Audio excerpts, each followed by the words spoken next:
आप सभी का स्वागत है दोस्तों। आप सब कैसे हैं कमेंट बॉक्स में जरूर बताइएगा कि आप सब कैसे हैं।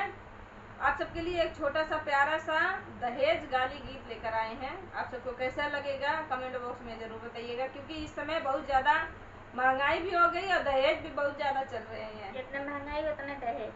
अब उसी के ऊपर गाना लेकर आए हैं। आप सबको कैसा लगेगा कमेंट बॉक्स में जरूर बताइएगा। मोदी जी महंगाई वैसे कर दिए हैं, क्या करें।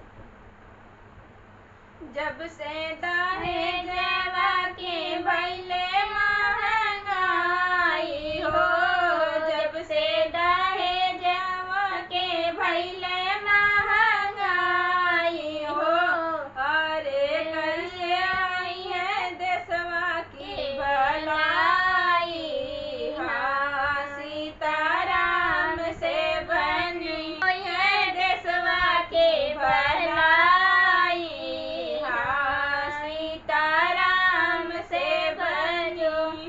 दुअरे पे मांगे समधी हमारी भैंसिया हो, दुअरे पे मांगे समधी हमारी भैंसिया हो, अरे सिकड़ी मांगे भाते की खवाई।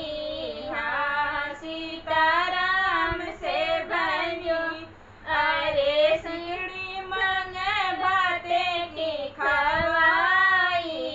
हाँ, सीताराम से बनी।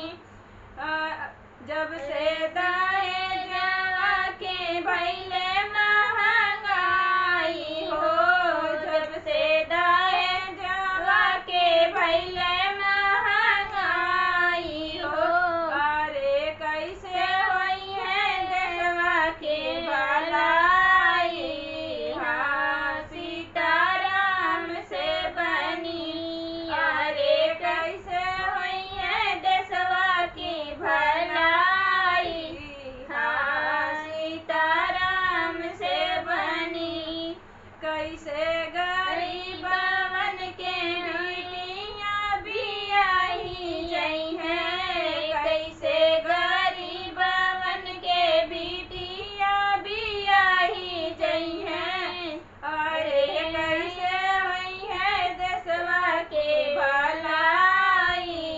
हाँ, सीताराम से बनी अरे कैसे हुई है देशवा की भलाई।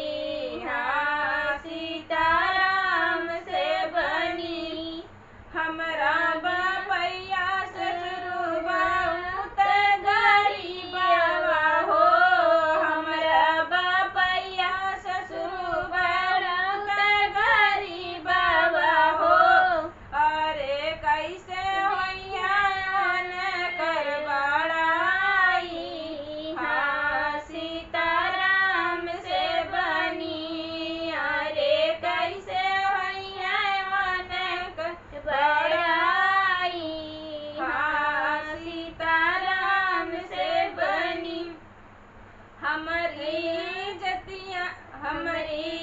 जतिया बचावा मोरे समधी हो,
कैसा लगा दहेज गाली गीत कमेंट बॉक्स में जरूर बताइए, क्योंकि इस समय वही चल रहा है, इसलिए आप सबके बीच ऐसा गाना लेकर आए हैं। आप सबको कैसा लगेगा ना चाहिए, सबके चाहिए 4 चक्का 2 चक्कों के अब इज्जत ना रही है। आप सबको कैसा लगा कमेंट बॉक्स में जरूर बताइएगा। मिलते हैं नए गाने साथ नेक्स्ट वीडियो में, तब तक के लिए धन्यवाद।